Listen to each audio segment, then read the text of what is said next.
Hello friends, in this video I will show how to fix Windows store error 0x87e10bd0 in Windows 11 or 10, and this is a complete solution, so you can try it to resolve Windows store error.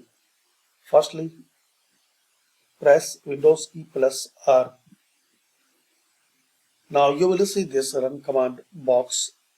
Type here ws reset,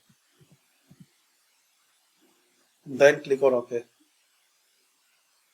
Now just wait for a few seconds.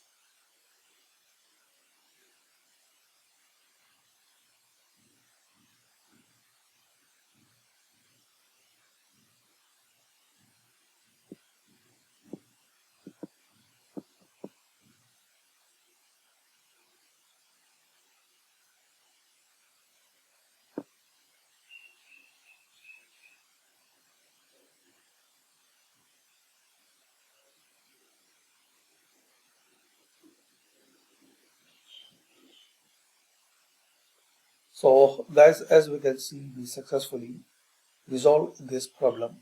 Thanks for watching.